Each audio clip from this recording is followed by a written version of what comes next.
안녕하십니까. 2020년 3월 1일 최병호 이펙트 시작하겠습니다. 자, 미래통합당에 이어서 민주당의 공천, 이것도 한번 중간점검 해보겠습니다. 우선 특징을 제가 말씀드리겠습니다. 첫 번째가 바로 청와대 출신들의 선전. 제가 문도리의 공습, 이런 표현을 한번 한 적이 있는데, 청와대 출신들이 굉장히 많이 선전할 것이다, 이렇게 얘기했는데, 그 선전은 사실로 드러났는데, 그렇다고 100% 싹쓸이하는 식의 선전은 아니었다, 이런 말씀을 드립니다. 대표적인 게 예를 들어서 경기 성남중원의 윤영찬 전 국민소통수석 경선에서 승리했고요. 그 다음에 정태호 서울 관악을 전 일자리 수석이죠. 근데 이제 여기에서 정태호 전 수석의 경우에는 유종필 전 관악구청장을 물리쳤는데, 사실은 이런 부분은 좀 의문은 가긴 합니다. 왜냐하면 구청장 출신들이 굉장히 막강하거든요. 그런데 눌렀다. 일단 결과가 그렇게 발표가 됐으니까. 그러나 그 이제 과정은 이제 일반 당원 투표, 그 다음에 일반 여론조사 각각 50%인데 내용을 공개를 안 하니까. 그러니까 그거는 지금 과정이 투명하지 않기 때문에 그건 뭐라고 할 수는 없는 것인데, 여튼 결과만 놓고 보면 그렇다. 그 다음에 경기 수원갑의 김승원 전 청와대 행정관, 그 다음에 인천 미추홀 을의 남이형이 전 청와대 행정관, 이런 사람들도 다 경선에서 승리를 했습니다. 그런데 물론 경선에서 패배한 사람도 있습니다. 김우영 전 자치발전 비서관이나 김봉준 전 인사비서관이나 이런 사람들은 현역 의원한테 패배해서 탈락을 했습니다. 그런 경우도 있지만, 그러나 1, 2차 경선 과정에서 뚜렷하게, 예를 들어서 청와대 비서관 또는 수석 출신들에 비해서 다른 사람들이 불이익을 받았다 하는 증거는 아직 나오지 않고 있기 때문에, 이거는 이제 추후 조금 더 시간이 흘러봐야 되겠다, 이런 말씀을 드리고요. 그 다음에 이제 청와대 출신은 아니지만 강덕구 예비 후보가 이제 비문 중진이죠. 이종걸 전 원내대표를 이겼다. 그런데 강덕구 후보가 바로 문재인 대통령의 동서죠. 동서인 김한수 배재대 부총장을 후원회장으로, 그러니까 대통령의 친인척을 후원회장으로 영입한 이후에 중진 의원을 이겼다. 이런 것도 좀 눈길을 끄는 대목이고요. 그 다음에 제가 이제 문도리들의 공습 이렇게 얘기했는데, 그 반대의 경우, 바로 이제 도봉을 같은 경우에는 강정구 위기관리센터 선임행정관, 이 사람이 오기형 당 일본 경제침략특위 간사, 이 사람한테 졌습니다. 그러니까 이런 것들은 문도리가 그렇게 100% 다 공천해서 무조건 이긴다, 이렇게 얘기하기는 어려웠던 부분이다, 라는 말씀을 이제 특징적으로 드렸고요. 그러면 이제 이 청와대 출신들이 선전하는 부분, 이 부분은 저는 비교적 긍정적이라고 봅니다. 이제 민주당의 입장에서 본다면, 왜냐하면 청와대 출신 비서관들이나 수석이나 이 사람들은 아무래도 친문 캠프, 그러니까 문재인 캠프에서 그나마 능력을 좀 인정받았던 사람들이라는 점에서 본다면, 지금 민주당에 있었던 사람들을 물리치고 이 사람들이 진출을 한다는 것은 민주당으로서는 긍정적인 사인이다, 이렇게 봅니다. 다만 이거에 대한 이제 그늘은 뭐가 있냐면, 이 사람들이 많이 진출하면 진출할수록 정권 심판론, 미래통합당에서 얘기하는 정권 심판론이 국민들한테 먹혀들 소진이 있습니다. 왜 그러냐면, 청와대 출신들이 대거 후보로 나오면 결국 청와대 출신에 대한 심판이 된다는 것이죠. 그런 점에서 좀 불리함을 안고 들어가긴 하지만, 당의 입장으로 보면 문재인 대통령의 친정체제를 강화한다는 차원에서 본다면 긍정적인 요소다, 이렇게 말씀을 드립니다. 그 다음에 또 하나 특징적인 게, 비문들이 많이 고배를 들었다. 지금 중간 단계 얘기는 하지만 이것도 굉장히 특징적인 겁니다. 예를 들어서 이석현 의원, 국회 부의장까지 지냈었죠. 이석현 의원이 민변 출신인 민병덕 변호사한테 패했습니다. 경선에서 패했습니다. 그것도 이거는 상당히 이변이라고 볼 수가 있죠. 여기가 이제 안양 동안갑인데, 그러니까 보세요. 안양 만안에서 그러니까 경기도의 연정부지사인 강덕구 씨한테 이종걸 의원이 패했죠. 그 바로 옆에 동네에서 민변 출신의 민병덕 변호사한테 이석현 의원이 패했죠. 그러니까 여기서 중진 의원들, 그러니까 이석현 의원은 개파색이 좀 였다, 이런 평가를 받았었고, 이종걸 의원은 확실하게 비문이죠. 그러니까 비문과 개파색이 옅은 사람들이 줄줄이 정치 신인들한테 고배를 들었다, 이렇게 말씀을 드릴 수가 있고, 예를 들어서 심재권 의원, 이춘석 의원, 신경민 의원, 권미혁 의원, 이 사람들도 다 개파색이 옅은 사람들로 소문이 나 있는데 경선에서 다 패배했습니다. 거기다가 유승희 의원, 잘 아시지만 19대 대선 때 이재명 캠프에서 총괄본부장을 한 사람입니다. 여기도 김영배 전 청와대 민정비서관한테 졌다. 물론 유승희 의원의 경우에는 조금 또 다른 시각이 있을 수도 있습니다. 왜 기억나시죠? 당 최고위원 회의에서 유승희 의원이 무슨 봄날은 간단가 뭔가 그거 노래도 부르고 분위기에 안 맞게 그랬던 좀 구설에 올랐던 그런 사람이기도 하지만, 어찌됐든 간에 이재명 캠프의 총괄본부장을 했던 사람인데 이번에 청와대 출신한테 패했다. 그러면 역시 이 사람도 비문 출신이라서 고배를 들었다라는 범주에 포함시킬 수 있는 사람이죠. 그 다음에 원외 인사끼리 경선한 가운데에서도 이런 게 있습니다. 부산 사흘에서 이상호 후보가 남영숙 후보를 누르고 이겼는데, 이상호 후보 아마 기억나실 겁니다. 2002년 16대 대선 당시에 노사모에서 미키루크라는 별명으로 불렸던 그런 이상호 후보인데, 이 노무현 전 대통령의 핵심 비선 그룹 중에 하나였었죠. 이 사람이 이겼다. 그 다음에 또 하나 비문 진영 중에서는 안희정 전 충남지사의 측근이었던 정재호 의원, 아시죠? 정재호 의원 현역입니다. 여기가 지역구가 경기 고양을인데, 고양을입니다. 그 다음에 추미애 법무부 장관이 민주당 대표를 할 시절에 당대표 비서실장을 지낸 신창현 의원, 과천이죠. 과천의왕. 여기 다 컷오프 됐습니다.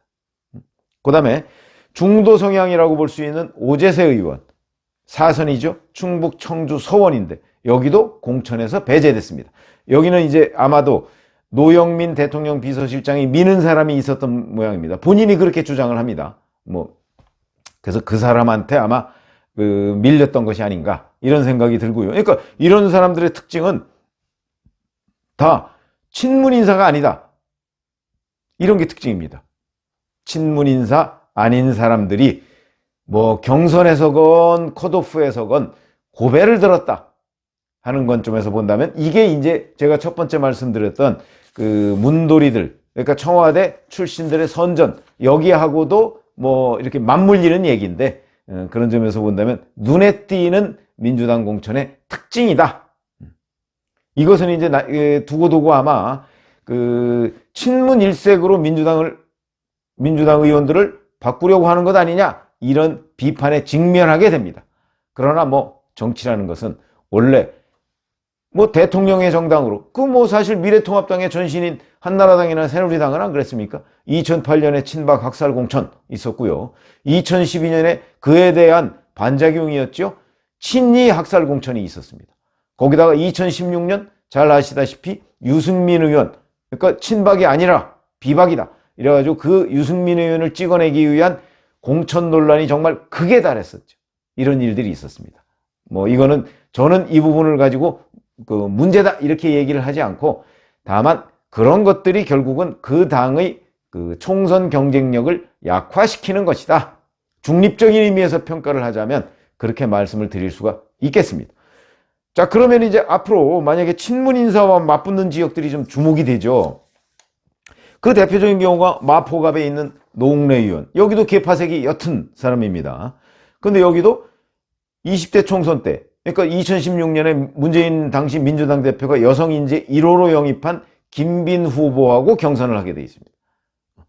여기도 아마 경선 결과가 어떻게 될까 주목되는 부분이고, 노원갑의 고용진 의원도 유송화 전 청와대 춘추관장, 이 사람은 유송화 전 청와대 춘추관장은요, 자기가 그러니까 문재인 대통령 부부하고 찍은 사진을 지금 SNS에 올려놔서 논란이 됐던 사람이거든요.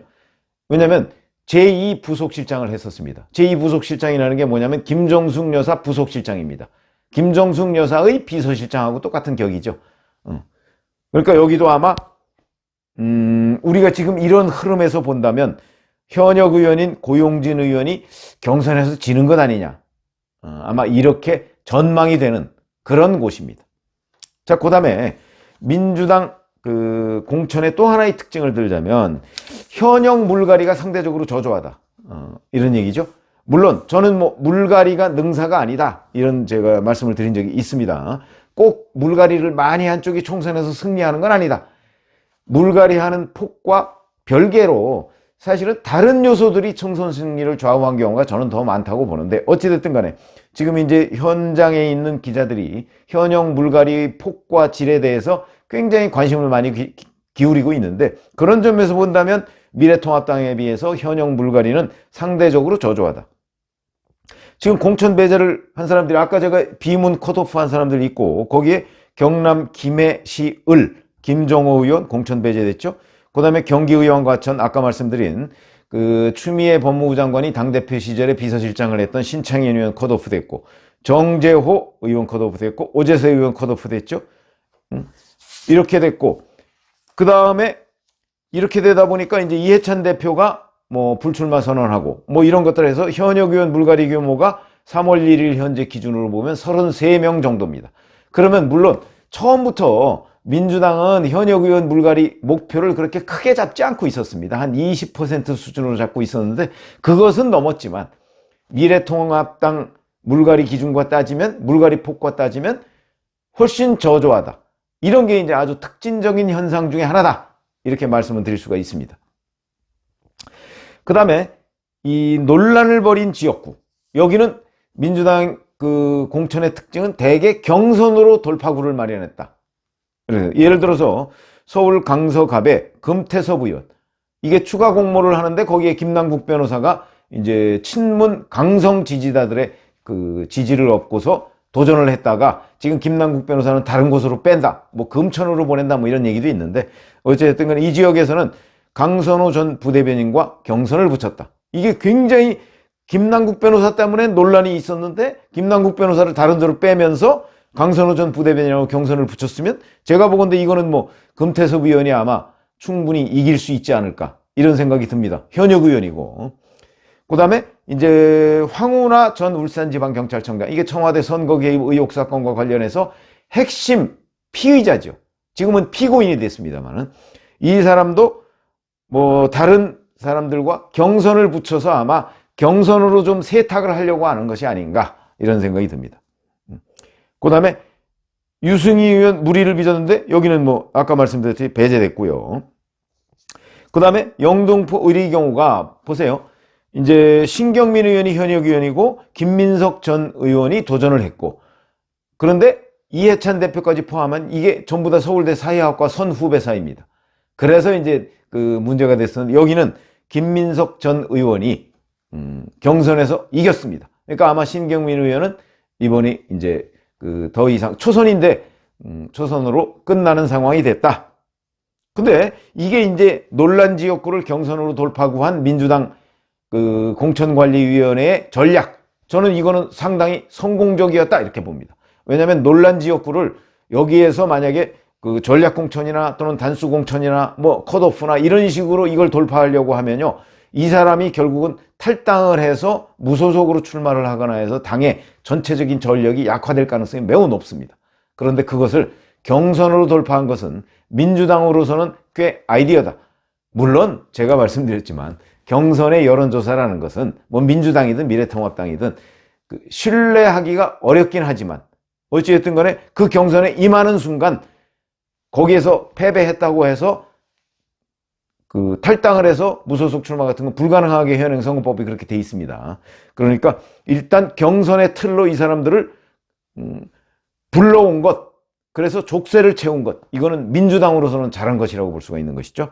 자, 그러면 이제 중간 점검을 이렇게 해드렸는데, 자, 여기부터 이제 민주당은 앞으로 근데 남은 과제가, 제가 미래통합당은 이제 TK 의원에 대한 물갈이 폭과 질의 문제라고 그랬죠. 여기는 그거보다 더욱더 심각한 문제를 안고 있습니다. 우선 코로나19 사태에 대한 대응 실패했죠. 초기 대응 실패하고 이제 중반전으로 넘어가는데, 이것을 어떻게 마무리 짓느냐에 지금 굉장한 그 총선 성패가 좌우될 것이고요. 그 다음에 또 하나는 바로 비례민주당 논란입니다. 비례민주당 지금 정봉주 전 의원이 뭐 열린민주당이라는 걸 만들겠다고 하고 또 뭐 친여 무슨 단체들이 지금 무슨 그 비례민주당 만들어야 된다 이렇게 해서 비례민주당이 지금 외곽에 2개가 생기게 돼 있는데 그러면서 지금 뭐 이인영 등 전 현직 원내대표하고 윤호중 사무총장 등이 왜 비례민주당 만들자 뭐 지금 이렇게 자기네들끼리 저녁 식사하면서 얘기하지 않았습니까? 이 문제를 어떻게 슬기롭게 극복하느냐 이런 과제를 안고 있다. 이것도 민주당으로서는 굉장히 심각한 정치적 부담이 되는 과제입니다. 근데 이걸 아직 해결 못하고 있습니다. 그렇기 때문에 이 문제에 대한 해결이 민주당 공천의 남은 과제다 이런 말씀을 드립니다. 그러면 지금까지의 그 쭉 전반적으로 보면 지금까지는 민주당 공천도 꽤 높은 점수를 받을 수 있는 상황입니다. 그런데 남은 과제가 워낙 커서 지금 그 긍정이다 부정이다 이렇게 평가하기가 좀 이르다 이런 말씀으로 중간 점검을 대신하겠습니다. 감사합니다.